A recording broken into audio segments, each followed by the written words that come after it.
오늘 주신 하나님의 말씀은 요한계시록 11장 7절에서 14절 말씀입니다. 제가 봉독해 드리도록 하겠습니다. 7절입니다.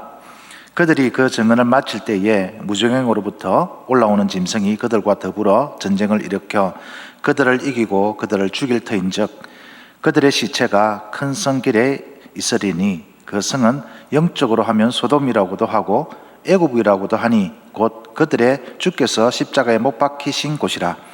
백성들과 족속과 방언과 나라 중에서 사람들이 그 시체를 사흘 반 동안을 보며 무덤에 장사하지 못하게 하리로다. 이 두 선지자가 땅에 사는 자들을 괴롭게 한 고로 땅에 사는 자들이 그들의 죽음을 즐거워하고 기뻐하여 서로 예물을 보내리라 하더라. 3일 반 후에 하나님께로부터 생기가 그들 속에 들어가매 그들이 발로 일어서니 구경하는 자들이 크게 두려워하더라. 하늘로부터 큰 음성이 있어 이리로 올라오라 함을 그들이 듣고 구름을 타고 하늘로 올라가니 그들의 원수들도 구경하더라. 그때에 큰 지진이 나서 성 10분의 1이 무너지고 지진에 죽은 사람이 7천이라. 그 남은 자들이 두려워하여 영광을 하늘의 하나님께 돌리더라. 둘째 화는 지나갔으나 보라, 셋째 화가 속히 이르리로다. 아멘. 오늘 주신 말씀으로 증인의 자세라는 제목으로 여러분과 함께 은혜를 나누고자 합니다. 먼저 지난 본문 1절에서 6절까지 내용을 다시 한번 살펴보고 계속해서 오늘 본문을 살펴보도록 하겠습니다. 1절에 보면은 또 흰센 천사가 내게 사도 요한에게 지팡이 같은 갈대를 주며 말을 했죠. 일어나서 하나님의 성전과 제단과 그 안에서 경배하는 자들을 청량하되 성전 바깥 마당을 청량하지 말고 그냥 두라. 이것은 이방인에게 주어서인즉 그들이 거룩한 성을 42달 동안 지팔법이라. 그런 말씀을 했습니다. 여기서 청량하다라는 상징적 의미를 다시 한번 새겨보면은 하나님의 철저한 보호하심을 말하죠. 그래서 신실한 성도는 하나님의 철저한 보호심을 받지만 성전 바깥 마당에 있는 자들, 즉 형식적인 신앙만 가지고 참 믿음이 없는 자들은 하나님의 보호하심을 받지 못하기 때문에 핍박과 환난이 오면 언제든지 하나님을 배반하고 신앙을 헌신짝처럼 버리게 될 것이다 라는 그런 의미라고 했습니다.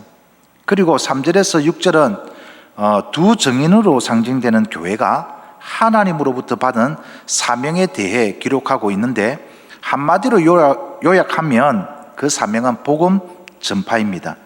비록 성전 바깥에 있지만, 즉 거짓 믿음으로 형식적인 신앙 생활만 하고 있지만 하나님은 여전히 그들을 불쌍히 여겨 구원하고 싶은 겁니다. 그래서 두 증인, 즉 교회에게 권세와 권능을 주셔서 모세처럼 엘리야처럼 담대하게 하나님의 말씀을 선포하게 하신 것입니다.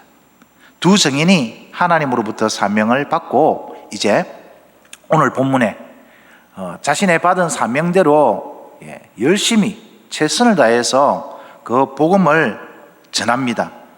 하나님으로부터 복음 전파의 사명을 받은 이 두 증인이 그 사명에 충실히 다 마칠 때 두 증인이 겪게 될 그 세상의 반응을 오늘 이 본문에서 기록을 하고 있는데요. 먼저 한 절 한 절 내용을 완전히 이해하고 그런 다음에 한번 적용해 보도록 하겠습니다. 7절을 보시면 그들이, 여기서 그들은 누구겠습니까? 두 증인이겠죠. 두 증인이 증언을 마칠 때, 이 말은 두 증인이 하나님으로부터 받은 회개를 촉구하는 심판의 메시지를 증언한 사명을 완수할 때에 어떤 일이 벌어지느냐? 무저갱으로부터 올라오는 짐승. 무저갱으로부터 올라온 짐승은 그 존재가 무엇이냐? 마귀적인 존재들이다라는 것입니다. 그들이 두 증인과 싸우는데 그 결과는 정말 당혹스럽습니다. 그들과 더불어 전쟁을 일으켜 그들을 이기고 그들을 죽일 터인즉, 무저갱으로부터 올라온 마귀적인 존재들이 두 증인과 싸워서 전쟁을 하는데 그 전쟁의 결과가 어떻다고 합니까? 마귀적인 존재들, 짐승이 이긴다라는 것입니다. 이상하지 않습니까? 조금 전에 1절에 보면은 하나님께서 철저하게 신실한 성도들을 보호해 준다고 했습니다. 이 두 증인에게 권세를 주시고 권능을 주셔서 그 사명을 잘 감당하도록 지켜주시겠다 약속을 했는데, 지금 이 예언에서는 어떻다고 합니까? 마귀들과 싸워서 전쟁에서 이 두 증인이 죽임을 당한다라는 것입니다. 무참하게 살해당하고 심지어 그들의 시체는 무덤에 장사되지 못한 채 길거리에 버려져 나뒹굴고, 사람들은 두 증인의 그 처참한 죽음을 보고 비웃고 심지어 서로 즐거워하고 기뻐할 것이다 라고 말씀을 합니다. 8절을 보시면 그들의 시체가 큰 성 길거리에 있으니, 큰 성 길거리에 그냥 방치되어 있다라는 것이죠.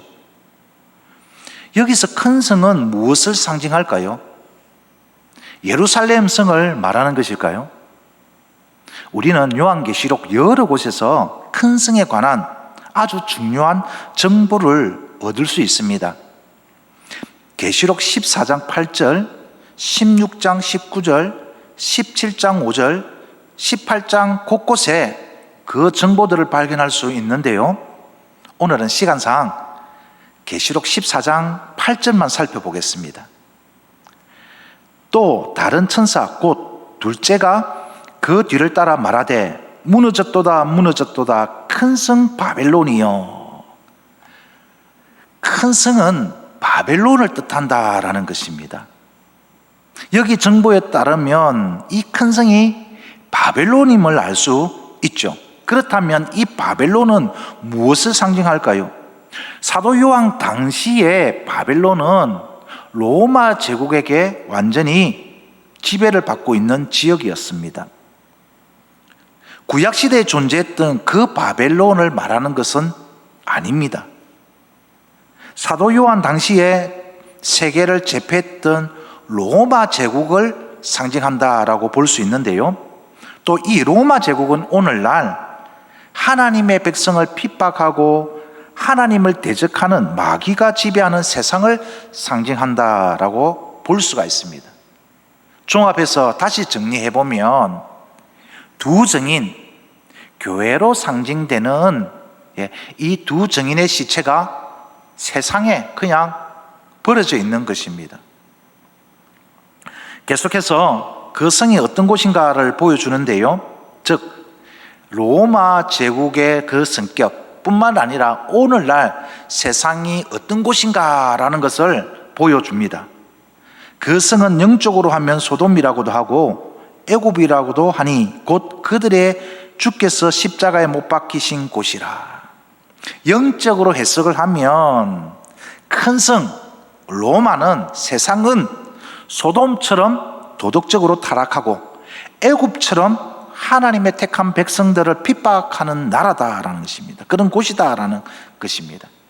그리고 또 주께서 십자가에 못 박히신 곳이라는 이 표현을 앞서 설명했듯이 이곳이 실제로 예수 그리스도를 십자가에 못 박은 예루살렘 성을 가리키는 것이 아니라 두 증인의 순교에 대한 이 세상의 반응을 설명하고자 한 것인데요, 다시 말해서 두 증인의 시체가 그들의 주께서 십자가에 못 박히신 곳에 자리한다라는 것은 하나님의 신실한 교회를 상징하는 두 증인의 죽음이 철저하게 세상에서 배척당하신 예수 그리스도의 죽음을 본받고 있음을 설명해 주고 있는 것입니다. 어떻게 이 두 증인이 예수 그리스도의 죽음을 철저하게 본받고 있는가? 이를 뒷받침해 주는 대목이 바로 9절 10절입니다. 백성들과 족속들과 방언과 나라 중에서 사람들이 그 시체를 사흘 반 동안을 보며 무덤에 장사하지 못하게 하리로다. 이 두 선지자가 땅에 사는 자들을 괴롭게 한 거로. 자, 두 선지자, 두 증인이 땅에 사는 자들, 즉 세상 사람들을 실제로 괴롭혔다, 그 말이 아니죠. 여기서 괴롭게 한 거, 이 말은 그들에게 하나님의 심판의 메시지를 전할 때 그들 스스로가 양심에 찔린 것입니다. 괴로움을 느낀 것입니다. 양심의 가책을 느꼈으면 회개해야 하는데 세상 사람들은 오히려 그들을 죽이고 그들의 죽음을 보고 즐거워하고 기뻐한다라는 것입니다. 이것이 세상이 앞으로 보일 그런 반응입니다. 아니, 지금 현재 교회를 향한 세상의 반응과 정확하게 일치되는 것이죠. 계속해서 땅에 사는 자들이 그들의 죽음을 즐거워하고 기뻐하여 서로 예물을 보내리라 하더라. 여기서 서로 예물을 주고받는다라는 것은 불임절과 관계되는 풍습인데요. 불임절의 유래를 여러분도 아시는 것처럼 구약시대에 바벨론으로 포로로 끌려갔던 유대인들이 그곳에서 생활을 하고 있었죠. 페르시아가 그 땅을 다시 지배하게 되었을 때 아수에로 왕 때의 일이죠. 하말이라는 사람이 악한 계략으로 유대인들을 모두 도륙할 그런 기회를 찾고 이 유대인들 모두가 그 하만의 악한 계략에 모두 살해당할 그런 위기에 처하게 되었죠. 바로 그때 왕비였던 에스더의 믿음과 용기 있는 결단과 하나님의 보호하심으로 유대인들은 극적으로 구원을 받게 되었고, 반대로 하만은 어떻게 되었습니까? 대적 하만과 그의 10아들들은 모두가 죽게 된 날을 기념하는 절기가 바로 불임절인데, 이 날을 기념하여 유대인들은 잔치를 열고 즐기며 서로 예물을 주고받는 풍습이 생긴 것이죠. 지금 사람들이 자신들의 구원, 자신들의 승리를 기뻐하면서 예물을 주고받고 있는 것이죠. 하나님의 대적인 마귀가 그를 따르는 세력들과 함께 두 증인의 죽음을 보고 그 시체가 장사되지 못하고 길거리에 놔두는 모습을 보면서 마치 그들이 승리한 것처럼 확신하며 서로 예물을 주고받고 즐거워하며 기뻐하고 있는 것입니다. 그런데 여기서 끝이 아니라 극적인 대반전이 일어납니다. 11절입니다. 3일 반 후에 하나님께로부터 생기가 그들 속에 들어가매 그들이 발로 일어서니 구경하는 자들이 크게 두려워하더라. 어떤 대반전이 일어났습니까? 끝난 것 같았는데 마귀와 그 세력들이 완전히 승리한 것처럼 보였는데 두 증인이 하나님으로부터 생기를 받아서 다시 부활한 것입니다. 그뿐만 아니라 이들이 하늘로 올라갑니다. 12절, 하늘로부터 큰 음성이 있어 이리로 올라오라 함을 그들이 듣고 구름을 타고 하늘로 올라가니 그들의 원수들도 구경하더라. 참 놀라운 광경 아닙니까? 다 끝난 것 같았는데 다시 하나님께서 두 증인을 부활시키시고 하늘로 올리신 것입니다. 그때에 이 세상에 그 큰 성에는 어떤 일이 벌어지느냐? 13절, 큰 지진이 일어나서 성 10분의 1이 무너지고 지진에 죽은 사람이 7천이라 그 남은 자들이 두려워하여 영광을 하늘의 하나님께 돌리더라. 성의 10분의 1이 무너지고 수많은 사람들이 죽임을 당할 때, 생명을 잃을 때 살아남은 자들이 비로소 그때야 하나님께 영광을 올려드리더라. 이것이 오늘 본문의 내용입니다. 여러분은 오늘 이 말씀을 듣고 어떤 생각이 들었습니까? 어떤 교훈을 받았습니까? 저는 오늘 이 본문을 계속 묵상하면서 이런 교훈을 받았는데요, 한마디로 한 문장으로 표현하면 예수 그리스도의 증인으로 산다는 것은 오직 하나님의 영광을 위해 고난의 길도 마다하지 않는다라는 것입니다. 증인의 길은 꽃길만 걷는 것이 아니라 고난의 길을 걸어가는 것이지만 하나님의 영광을 위해서 그 고난의 길도 마다하지 않고 끝까지 인내하며 걸어가는 것이 바로 예수 그리스도의 증인으로서 산다라는 것입니다. 자, 보십시오. 지금 어떤 상황입니까? 사도 요한은 하나님의 말씀과 예수 그리스도를 증언하는 일 때문에 지금 반모라는 섬에 유배되어서 고난을 겪고 있습니다. 그런 사도 요한에게 지금 하나님께서 환상을 통해서 이 두 증인의 환상을 통해서 보여주시고자 하는 것이 무엇이겠습니까? 바로 이런 것 아니겠습니까? 사도 요한, 순교를 각오하고서라도 네가 앞으로 계속 증인의 삶을 끝까지 살 수 있겠느냐? 이 도전을 주고 있는 것은 아닐까요? 사랑하는 성도 여러분, 오늘 저녁에 이 질문을 한번 하면 좋겠습니다. 나는 예수 그리스도의 증인으로서 살아감에 있어서 어떤 고난을 겪고 있고 그 고난이 나에게 어떤 의미로 다가오는가? 이 질문을 한번 해보시기 바랍니다. 우리는 다 예수 그리스도의 증인이 되어야 합니다. 어떤 고난이 와도, 어떤 어려움을 만나도, 어떤 희생이 따르더라도 우리는 반드시 예수 그리스도의 증인이 되어야 합니다. 고난을 두려워해서는 안 됩니다. 어려움을 회피해서도 안 됩니다. 희생을 즐겁게 받아들이고 오직 하나님의 영광을 나타내며 예수 그리스도의 증인으로 사는 것에 자부심과 긍지를 가져야 합니다. 하나님의 영광을 위해 예수 그리스도의 증인으로 살아갈 때 고난을 겪는 것은 당연한 일입니다. 고난이 없다면 오히려 우리는 의심을 해보아야 합니다. 마귀가 주는 거짓 평안일 수도 있습니다.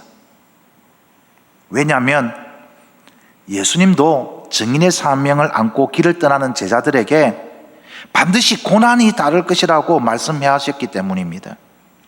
예수님은 당신의 증인으로서 살아가야 할 제자들이 앞으로 겪게 될 역경에 대해서 이렇게 말씀하셨습니다. 마태복음 10장 16절입니다. 보라, 내가 너희를 보냄이 양을 이리 가운데로 보냄과 같도다. 제자들을 보내는 예수님의 심정이 어떻다라는 것입니까? 양을 이리 가운데로 보내는 것 같다. 사지로 내보내는 것 같다라는 그 예수님의 절박한 마음 느끼십니까? 제자의 길, 증인의 길은 그런 고난을 겪는 길이다라는 것입니다. 양은 이리를 이길 수가 없죠. 양은 늑대를 상대할 수가 없습니다. 그럼에도 불구하고 사명을 가지고 제자들은 나아가는 것입니다. 예수님은 계속해서 제자들이 세상 사람들로부터 환영은 고사하고 오히려 미움을 받을 것이라고 말씀하셨습니다. 요한복음 15장 19절에 너희가 세상에 속하였으면 세상이 자기의 것을 사랑할 것이나 너희는 세상에 속한 자가 아니요 도리어 내가 너희를 세상에서 택하였기 때문에 세상이 너희를 미워하느니라. 증인의 길은 결코 환영받지 못하는 길이다 라고 말씀하십니다. 오히려 미움을 받게 될 것이다 라고 말씀하십니다. 우리는 예수 그리스도의 증인으로서 살아갑니다. 그래서 세상이 우리를 미워합니다. 우리에게 고난이 있습니다. 어떤 고난, 어떤 괴로움이 있습니까? 세상과 다르다라는 것이죠.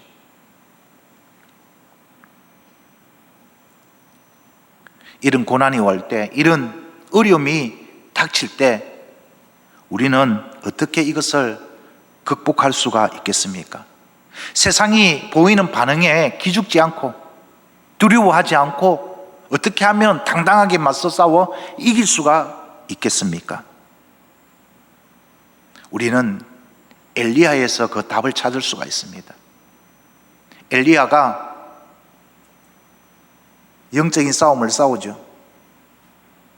바알 선지자들과 아세라 선지자들 850명과 함께 싸워서 멋지게 갈멜산에서 승리를 합니다. 엘리야는 이쯤 되면 자신감이 있었을 것입니다. 이 정도면 진짜 우리가 섬기는 하나님이 참신이시다. 세상 사람들이 이것을 보고 깜짝 놀라서 모두가 다 회개하며 돌이키며 하나님께로 돌아올 줄 알았습니다. 그런데 갈멜산에 내려가 보니 세상은 하나도 변하지 않았습니다. 오히려 이세벨이 기세가 등등하여서, 살기가 등등하여서 어떻게 합니까? 엘리야를 잡아 죽이려고 합니다. 그때 엘리야가 보인 반응이 무엇입니까? 그만 낙심하고 실망하여서 도망쳐버리죠. 로뎀나무 아래에 쓰러져서 죽기를 하나님께 구합니다. 아무 소용이 없다는 것입니다. 아무리 큰 권능을 가지고 권세를 가지고 세상에 나가서 전한들 세상은 조금도 변하지 않는다는 것이죠. 그래서 실망하고 낙심한 것입니다. 포기해버린 것입니다. 쓰러져 있는 엘리야, 하나님이 성령을 통해서 그를 어루만져 주시고 어디로 가라고 그럽니까? 시내산 호렙산으로 가라 그러죠. 왜 거기에 가라고 합니까? 이유는 한 가지입니다. 거기에 약속의 말씀이 선포된 곳이죠. 하나님이 모세를 만나 주신 곳, 모세를 통하여서 하나님께서 약속의 말씀을 주신 곳, 엘리야는 힘을 얻고 그곳을 향해 나아갔습니다. 그리고 다시 모든 것이 회복되어서 하나님의 선지자로서 그 사역을 마쳤고, 하나님은 그를 죽음을 보지 않고 하늘로 데리고 가셨죠. 여기에 답이 있습니다. 우리가 붙잡아야 할 것은 무엇입니까?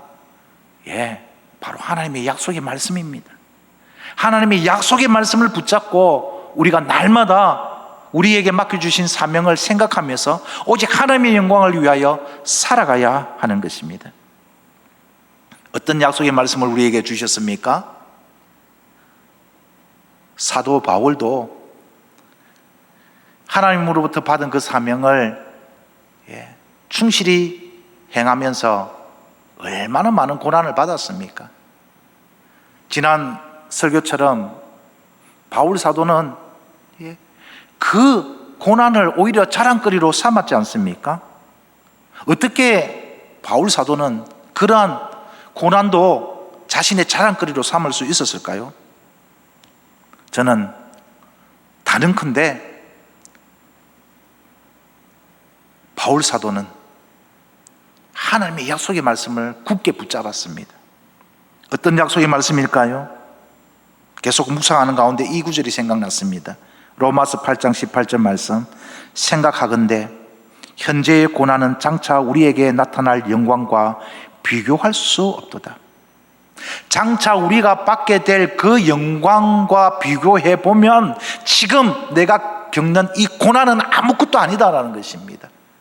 우리가 장차 받게 될 그 영광이 너무너무 크고 위대하고 대단하기 때문에 그와 비교해 보면 지금 현재 이 고난은 아주 보잘것없는 것이다 라는 그런 확신을 가진 것입니다.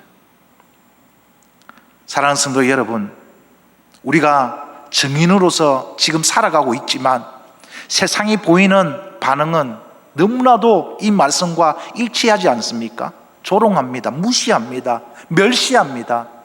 예배 드리지 못하도록 항해를 합니다.